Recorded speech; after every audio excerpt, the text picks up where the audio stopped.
प्रदेश के सभी 75 जिलों में दिन का आंशिक कोरोना कर्फ्यू हुआ समाप्त। साप्ताहिक बंदी और रात्रि कर्फ्यू यथावत रहेगा जारी।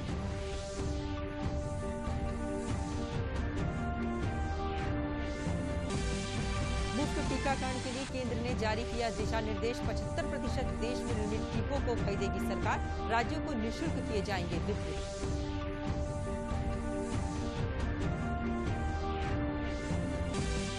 भाजपा के प्रदेश अध्यक्ष स्वतंत्र देव सिंह ने मेरठ और मुजफ्फरनगर में कोविड-19 के कारण जान गंवाने वाले कार्यकर्ताओं के घर जाकर परिवार से की मुलाकात, जताई संवेदना।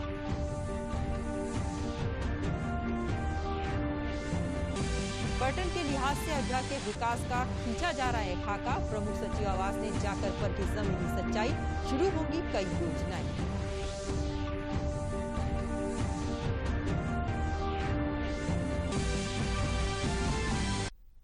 नमस्कार, मैं हूं दीपाली सिंह। अब समाचार विस्तार से। पूरे प्रदेश के लिए खुशी की खबर हो सकती है क्योंकि लगभग सभी जिलों में कोविड संक्रमितों की संख्या 600 से नीचे आ गई है। अपर मुख्य सचिव सूचना नवनीत सहगल ने बताया कि पूरे उत्तर प्रदेश को दिन के कोरोना कर्फ्यू से मुक्त कर दिया गया है। अब 75 जिलों का बाजार कोविड प्रोटोकॉल के साथ खुल जाएगा। बुधवार से सुबह 7 बजे से शाम 7 बजे तक बाजार खोले जा सकेंगे। सिनेमा घर और जिम पर पाबंदी लगी रहेगी। रेस्टोरेंट खोले जा सकेंगे लेकिन बैठकर खाने की अनुमति नहीं दी जाएगी। पूरे प्रदेश में रात्रिकालीन कर्फ्यू पहले की तरह ही जारी रहेगा। पिछले 24 घंटे में 2,85,000 कोरोना टेस्ट किए गए हैं, जिनमें 797 संक्रमित पाए गए हैं। प्रदेश में सक्रिय मामलों की संख्या 14,000 से कम हो गई है। वहीं पॉजिटिविटी रेट 2% है। रिकवरी रेट 97.1% हो गया है। 40 दिन बाद मृतकों का आंकड़ा भी 100 से नीचे आ गया है। लेकिन सरकार ने सभी से कोविड प्रोटोकॉल का पालन करने का आग्रह किया है, जिससे इस महामारी से बचा जा सके।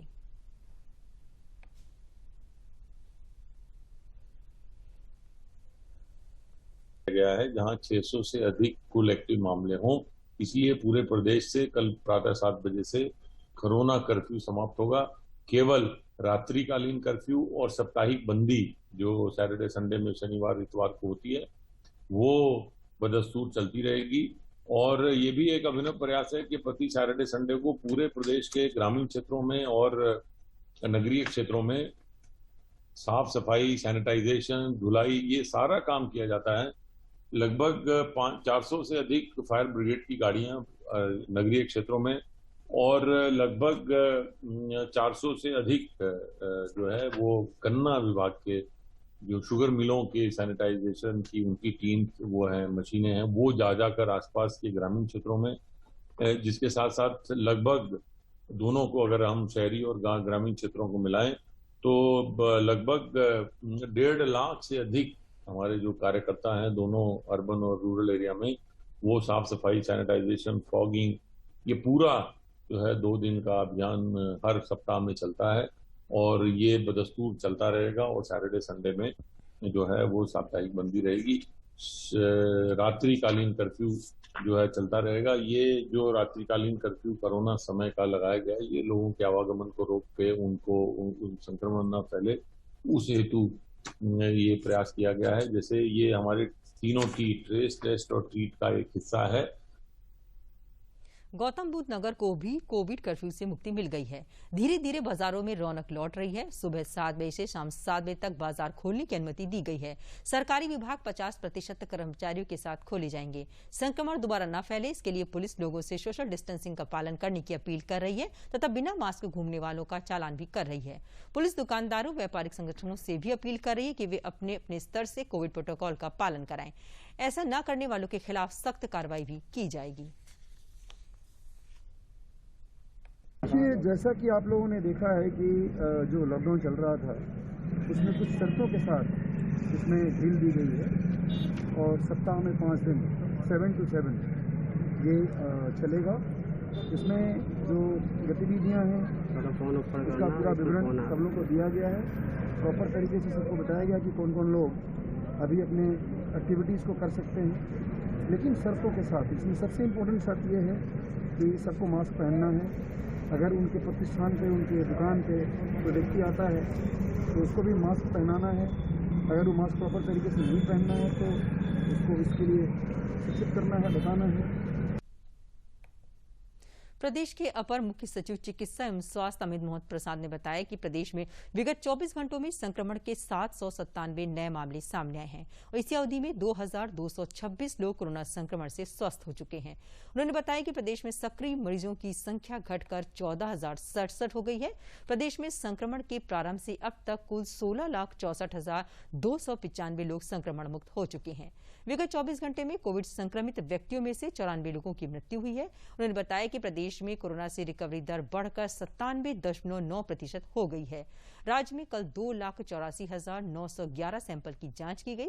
इस तरह प्रदेश में अब तक 5,19,08,115 सैंपल की जांच की गई है। एक्टिव इन्फेक्शन के केसेस की संख्या अब घटकर के 15,000 से भी नीचे हो गई है। यह संख्या अब 14,067 रह गई है।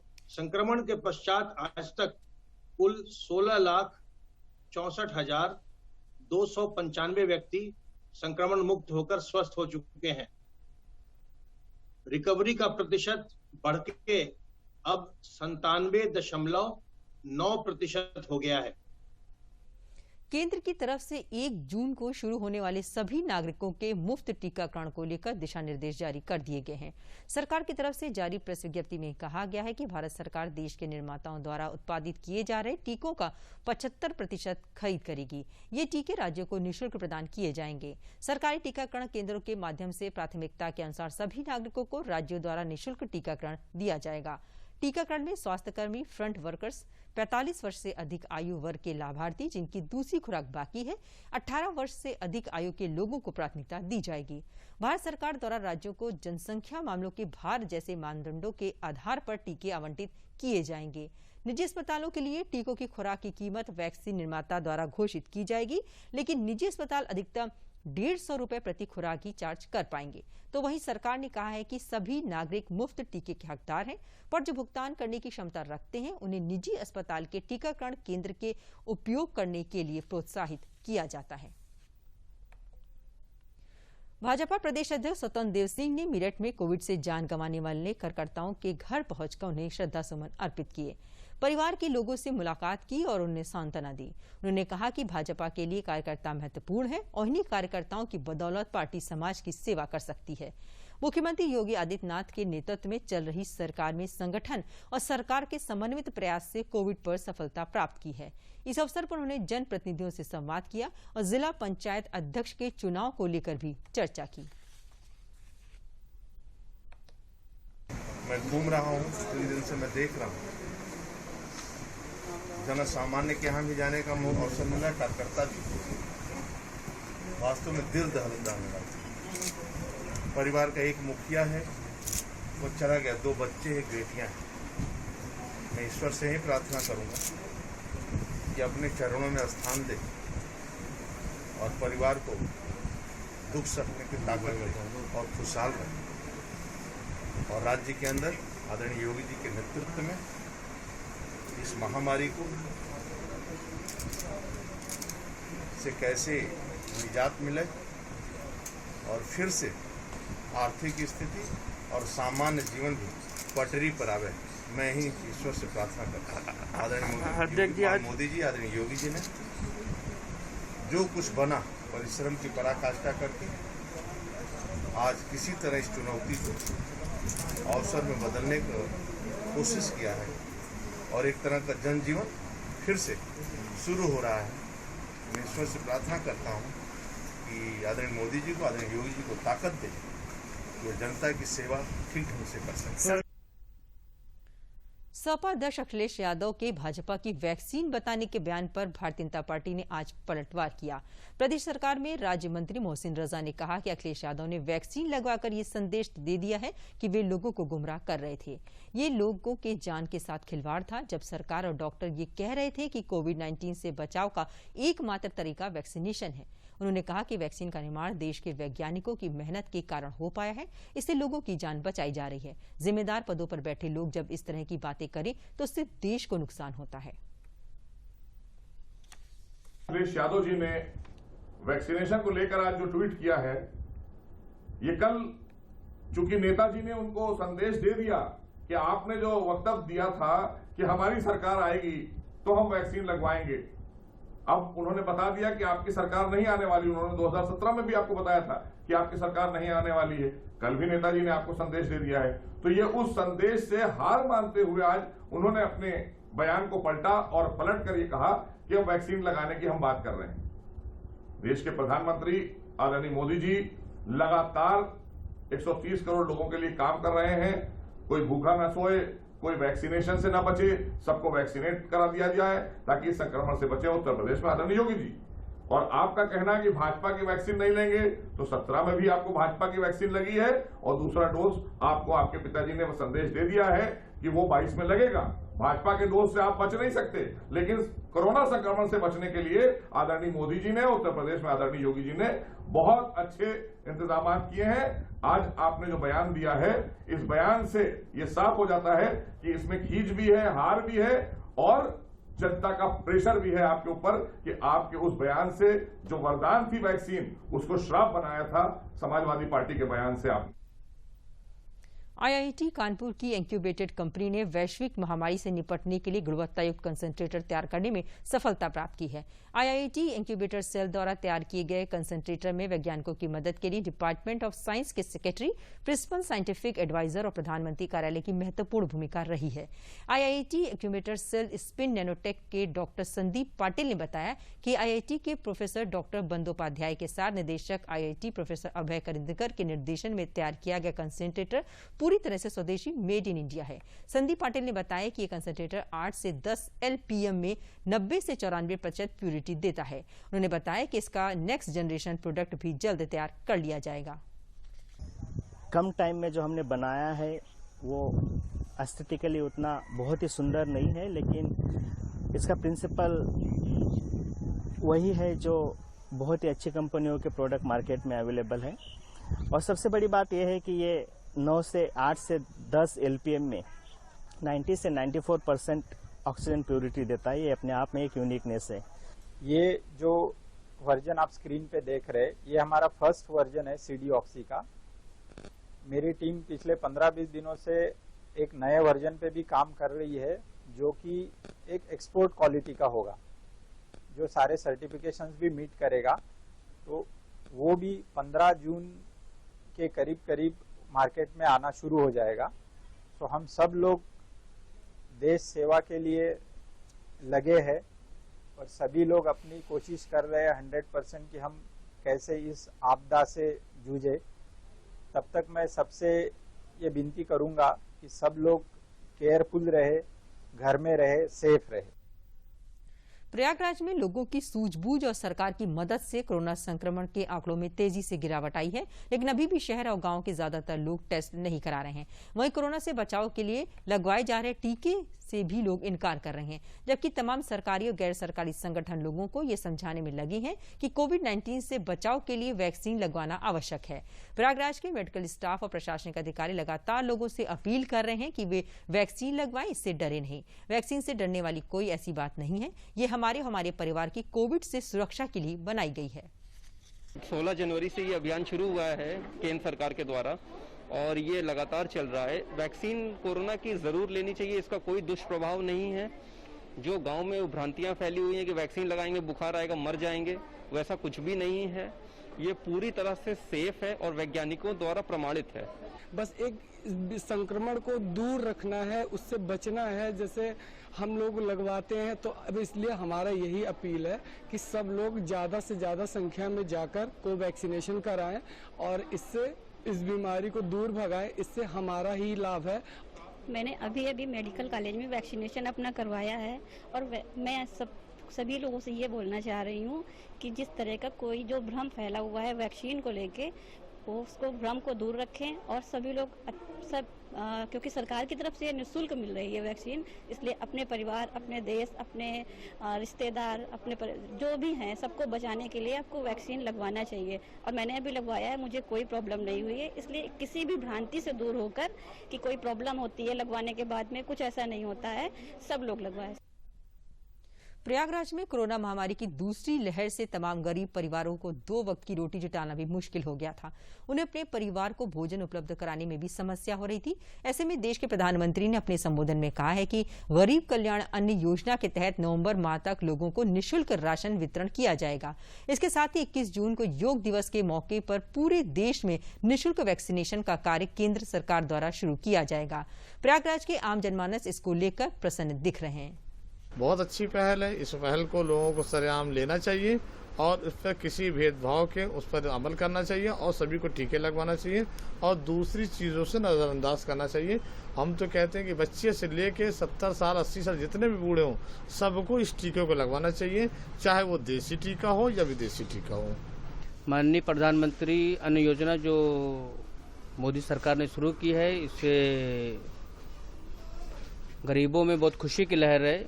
उनको इसका बहुत अच्छा रिस्पांस मिला हैगा और मैं प्रधानमंत्री का इसकी तरफ से धन्यवाद भी देना चाहता हूँगा। इससे लोगों को बहुत फ़ायदा हो जाएगा। कम से कम जो बेचारे दिहाड़ी मजदूर हैं, रोज़ के खाने कमाने वाले हैं, उनको इस पे बहुत ही फ़ायदा हो जाएगा। कम से कम उनको एक चिंता नहीं रहेगी कि हम अब सुबह क्या खाएंगे या शाम को क्या पकाएंगे। सबसे पहले तो मैं प्रधानमंत्री का जो ये इनिशिएटिव लिया है, उन्होंने बहुत अच्छा लिया है। मतलब ये आप कह सकते हैं कि जो इस टाइम जो गरीब लोग हैं, जो अपने लिए अगर उनको कुछ हो भी जाता है तो अपने इलाज के लिए वो कुछ भी नहीं कर पाते हैं क्योंकि उनके पास इतना पैसा ही नहीं होता है। तो अगर ये वैक्सीन आई थिंक सबको लगेगा तो कम से कम ये जो कोरोना है, इस बीमारी से हम लड़ने की हमें क्षमता होगी। सरकार की इस पहल से मैं बहुत खुश हूँ कि नवंबर तक का फ्री राशन जो प्राप्त सरकार दिलाएगी और मुझे 18 किलो गल्ला गेहूँ और 12 किलो चावल मिलता है। मैं सरकार की इस पहल से बहुत खुशी हूँ। श्रावस्ती में महिलाओं को टीकाकरण में कोई परेशानी ना है, इसके लिए जनपद में ही पिंक बूथ बनाए गए हैं। अभी जिले में 2 पिंक बूथ की शुरुआत की गई है, जहां सिर्फ महिलाएं ही वैक्सीनेशन करा सकती हैं। जिला अस्पताल भिनगा और इकौना सामुदायिक स्वास्थ्य केंद्र को पिंक बूथ में तब्दील किया गया है, जहां पर महिलाएं जाकर अपना कोविड का टीका लगवा सकती हैं। जनपद के ग्रामीण क्षेत्रों में कोविड के टीके को लेकर तमाम तरह की अफवाहें फैलाई जा रही हैं, जिन्हें स्वास्थ्य विभाग के अधिकारी दूर कर रहे हैं। इसका प्रभाव भी देखने को मिला और मुस्लिम महिलाओं ने बड़ी संख्या में टीकाकरण कराया। के लिए स्पेशल टीकाकरण बूथ बनाए गए हैं और अभी तक 25 महिलाओं का टीकाकरण हो चुका है और अभी भी महिलाएं आ रही हैं। हमें उम्मीद है कि कम से कम 50 से ऊपर महिलाओं का टीकाकरण हो जाएगा। तो हमें सुरक्षित लग रहा है और अभी तक हमको कोई ऐसा दिक्कत फील नहीं हो रहा है और जाते हैं अभी हम आसपास के लोगों को भी जागरूक करेंगे कि टीका लगाएं ताकि सुरक्षित रहें। आज महिलाओं के लिए सरकारी अस्पताल में, जिला अस्पताल में तो स्पेशल टीका है। मैं लगवा के आई हूँ, ठीक ठाक हूँ और सब लोग को कहेंगे कि हाँ टीका लगवाइए। कन्नौज जिले में कोरोना टीका लगवाने को लेकर ग्रामीणों में अलग उत्साह देखने को मिला। यहां सुबह से ही कोविड वैक्सीनेशन सेंटर पर टीका लगवाने के लिए ग्रामीणों की भीड़ उमड़ पड़ी। टीका लगवाने वाले ग्रामीणों ने बताया कि टीके को लेकर बहुत से लोग भ्रांतियां फैला रहे हैं, जो गलत है। टीके से लोगों की जान बचेगी। टीकाकरण होने के बाद अगर कोरोना होता है तो भी वे ज्यादा परेशान नहीं कर पाएगा। जिले के ग्रामीण इलाकों में 36,561, शहरी इलाकों में 65,796, कुल मिलाकर 1,02,357 लोगों को कोविड वैक्सीन की डोज दी जा चुकी है। सौरिक सामुदायिक केंद्र के प्रभारी डॉक्टर अजहर सिद्दीकी ने बताया कि शुरुआत में कोविड वैक्सीन को लेकर सोशल मीडिया में चल रही भ्रांतियों से ग्रामीण भयभीत थे, लेकिन जब डॉक्टर व अधिकारियों ने घर घर जाकर लोगों को समझाया और बताया कि कोविड वैक्सीन की डोज लेने से जान बचेगी, अब वैक्सीनेशन को लेकर ग्रामीणों में अलग उत्साह देखने को मिल रहा है। का जो भी लोगों ने फैला रखा था कि इससे कोई नुकसान होता है, ऐसा कोई भी प्रभाव इस समय हमारे ब्लॉक में कहीं दिखाई नहीं पड़ रहा है। हमारे ब्लॉक में माननीय जिलाधिकारी महोदय के आदेशानुसार पिछले हफ्ते 18 ग्राम पंचायतों में प्रतिदिन 3 ग्राम पंचायतों में वैक्सीनेशन का कार्य किया गया और हर जगह बहुत अच्छी तादाद में, यहाँ तक कि जो उनका टारगेट दे रखा था सर ने 100 का, उसके अगेंस्ट में 150, 200, 250 तक वैक्सीनेशन लगा है। तो इसका अब हमारे यहाँ कोई प्रभाव नहीं है। हर आदमी इस वक्त वैक्सीन लगवा रहा है। खरनी ग्राम सभा में गुबरिया गांव में कोरोना का टीका लग रहा है और आज मैंने टीका लगवाया है। सभी से निवेदन है कि आएं और यहाँ पर टीका लगवाएं। हापुड़ में चिकित्सा विभाग द्वारा महिलाओं के लिए बनाए गए पिंक बूथ महिलाओं को कोरोना टीकाकरण कराने के लिए आकर्षित कर रहे हैं। भारी संख्या में महिलाएं टीकाकरण के बाद सरकार को धन्यवाद दे रही हैं। महिला राजबाला का कहना है कि पिंक बूथ पर हम अपने आप को दूसरे बूथों के मुकाबले सहज महसूस कर रहे हैं। इसके लिए बुजुर्ग महिला सत्यवती ने प्रधानमंत्री मोदी का आभार प्रकट किया। सत्यवती का कहना है कि सरकार द्वारा महिलाओं के लिए पिंक बूथ बनाना एक अच्छी पहल है। पिंक बूथ पर वो महिलाएं भी आसानी से कोरोना टीकाकरण करा सकेंगी जो सामान्य बूथों पर जाने से कतराती हैं। मुख्य चिकित्सा अधिकारी रेखा शर्मा ने कहा कि हमने एक बूथ पर 100 महिलाओं का टीकाकरण करने का लक्ष्य रखा है। हमारे जिले में 2 पिंक बूथ हैं, इसलिए हमारा लक्ष्य 200 महिलाओं का टीकाकरण करने का है। मोदी जी का यही है कि देखो टाइम रहते वैक्सीन हम लोगों तक आ रही है और सभी लोगों तक पहुंच रही है और सब लोग उसको समझ भी रहे हैं। वैक्सीनेशन करा रहे हैं। कई जगह कुछ जगह है प्रॉब्लम्स, लेकिन जब उनको पता चल रहा है कि इसका क्या इफेक्ट है तो वो लोग भी लगवा रहे हैं। तो यहाँ तो काफी अच्छी तरीके से चल रहा है, यहाँ कोई दिक्कत नहीं है। शामली जिले में आज से महिला स्पेशल कोविड-19 टीकाकरण का कार्य शुरू हो गया। इसके लिए जिले में 4 पिंक बूथों पर टीकाकरण किया गया। टीकाकरण कराने के लिए महिलाओं ने उत्साह के साथ प्रतिभाग किया। सभी 4 पिंक बूथों पर पहुंचकर टीकाकरण के साथ ही प्रधानमंत्री नरेंद्र मोदी व मुख्यमंत्री योगी आदित्यनाथ का निःशुल्क व स्पेशल टीकाकरण कार्य शुरू कराने पर आभार व्यक्त किया। स्वास्थ्य विभाग ने महिला स्पेशल कोविड-19 टीकाकरण के तहत 18 से 45 वर्ष तक की आयु वाली महिलाओं का टीकाकरण किया जाएगा। जिलाधिकारी जसजीत कौर ने बताया कि 18 से 44 वर्ष की आयु वाली महिलाओं को संयुक्त जिला चिकित्सालय व 45 वर्ष से अधिक आयु वर्ग की महिलाओं को CHC शामली पर टीकाकरण किया जा रहा है। टीकाकरण में महिलाओं ने उत्साह के साथ भाग लिया है। उन्होंने कहा कि 2 केंद्र शहरी व 2 ग्रामीण क्षेत्र में लगाए गए हैं। इन बूथों पर 200 महिलाओं का लक्ष्य रखा गया है। टीकाकरण के बाद महिलाओं ने प्रधानमंत्री व मुख्यमंत्री की टीकाकरण के लिए की जा रही पहल पर आभार व्यक्त किया है। मैंने आज उसमें वैक्सीनेशन कराया और भारत सरकार द्वारा योगी आदित्यनाथ और मोदी जी द्वारा जो पिंक वैक्सीनेशन महिलाओं के लिए चलाया गया, पहले मैंने उसमें रजिस्ट्रेशन कराया, फिर आज मैंने उसमें वैक्सीनेशन कराया और मैं सबको प्रेरित करती हूँ कि ज़्यादा से ज़्यादा वैक्सीन लगवाए तथा हमारे देश से ये बीमारी जल्द से जल्द दूर हो जाए। और मैं ये कामना करती हूँ कि सब अपने घर पर सुरक्षित रहे और कोई भी बिना वजह अपने घर से बाहर ना निकले। सरकार के द्वारा वैक्सीनेशन का जो कार्य किया जा रहा है उसी के संदर्भ में आज मैंने अपनी प्रथम डोज प्राप्त की है। सामुदायिक स्वास्थ्य केंद्र पर आकर के सरकार के द्वारा लगातार प्रयास जारी है और ये कोशिश की जा रही है कि सभी को वैक्सीन लगे। इस संदर्भ में महिलाओं के लिए एक अलग से व्यवस्था की गई है और वैक्सीन लगवाने में मुझे किसी भी प्रकार की कोई परेशानी नहीं हुई। और मेरा सभी लोगों से ये कहना है कि जिन लोगों ने वैक्सीन नहीं लगवाई वो ये वैक्सीन जरूर लगवाएं, जिससे कि अपने आप को कोरोना से वो सुरक्षित कर सकें। जी काफ़ी अच्छा रहा है और हमें यहाँ पे कोई भी परेशानी नहीं हुई है। सब बहुत अच्छे से हो गया और नंबर भी बहुत जल्दी आ गया है।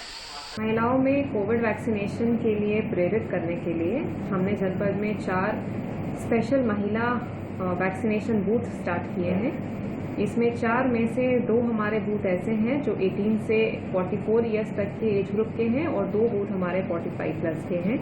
ये झंझाना में, जसाला में, डिस्ट्रिक्ट हॉस्पिटल में और CHC शामली में चला रहे हैं हम लोग, जहाँ पे केवल महिलाओं के लिए वैक्सीनेशन कर रहे हैं, जहाँ वो आ सकती हैं, प्री रजिस्ट्रेशन करके आ सकती हैं और 45 प्लस वाले में अगर मौके पे भी आ जाएंगी तो वहीं उनका रजिस्ट्रेशन हम लोग करवा देंगे।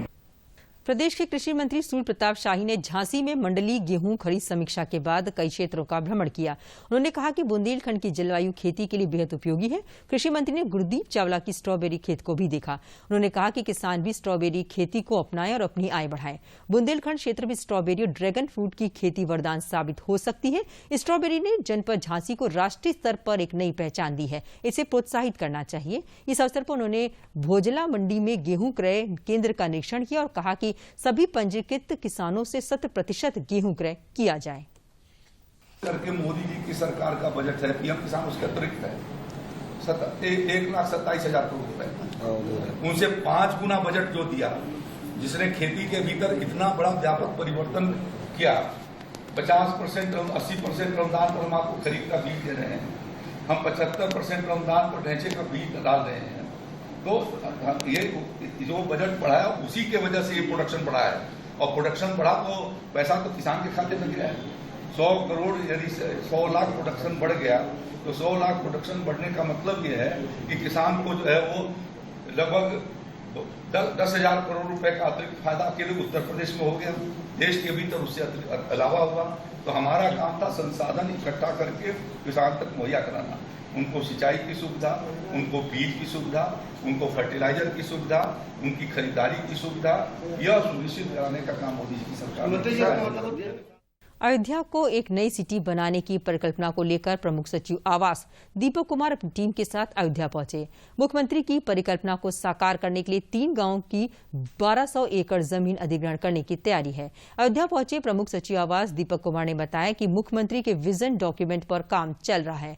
विभिन्न विभागों द्वारा अलग अलग कार्य किया जा रहा है। अयोध्या में आध्यात्मिक पर्यटन बढ़ाने के लिए इंफ्रास्ट्रक्चर पर जोर दिया जा रहा है। इसके लिए प्रोजेक्ट तैयार किया जा रहा है। इसमें L&T और कुकरेजा आर्किटेक्ट सहयोग कर रहा है। 27 परियोजनाओं की एक लिस्ट भी एसोसिएट दे चुकी है। इसमें सड़क, रिवर फ्रंट, घाटों के जीर्णोद्धार, बस स्टैंड, पार्किंग सुविधाएं व अयोध्या की एंट्री पॉइंट पर गेट बनाने का भी काम होगा। एक नई सिटी की परिकल्पना बन रही है। अयोध्या के विकास से गोंडा और बस्ती को कैसे जोड़ा जा सकता है, इस पर भी चर्चा हुई है। प्रमुख सचिव आवास के साथ हाउसिंग बोर्ड के आयुक्त अजय चौहान, आवास विकास के विशेष सचिव डॉक्टर नीरज शुक्ला व अयोध्या विकास प्राधिकरण के उपाध्यक्ष विशाल सिंह भी उपस्थित रहे। माननीय मुख्यमंत्री जी की प्राथमिकताओं में है अयोध्या, वो खुद भी स्वयं आकर के विकास कार्यक्रम देखते हैं।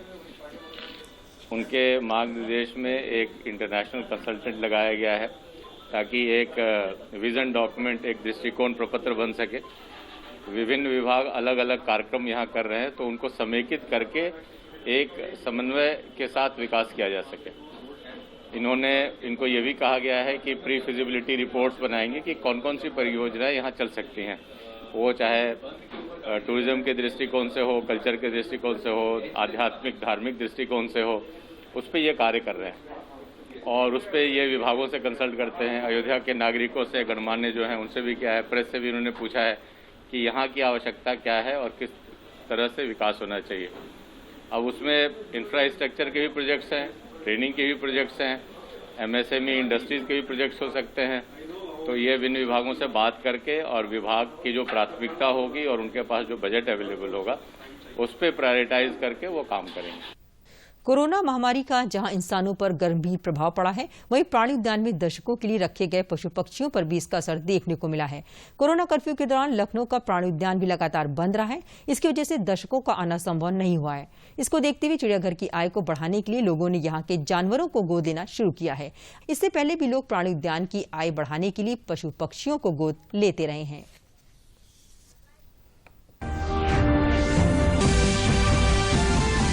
प्रदेश के सभी 75 जिलों में दिन का आंशिक कोरोना कर्फ्यू हुआ समाप्त। साप्ताहिक बंदी और रात्रि कर्फ्यू यथावत रहेगा जारी।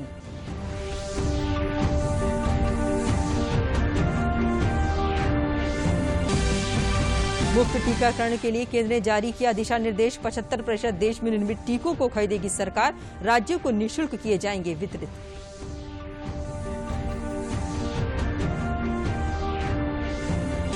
प्रदेश के भाजपा के प्रदेश अध्यक्ष स्वतंत्र सिंह ने मेरठ और मुजफ्फरनगर में कोविड-19 के कारण जान गंवाने वाले कार्यकर्ताओं के घर जाकर परिवार से की मुलाकात, जताई संवेदना।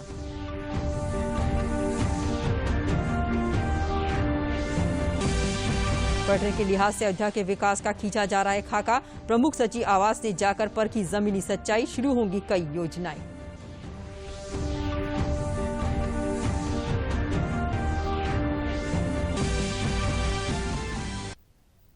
इसी के साथ समाचार का बुलेटिन यहीं समाप्त हुआ। नमस्कार।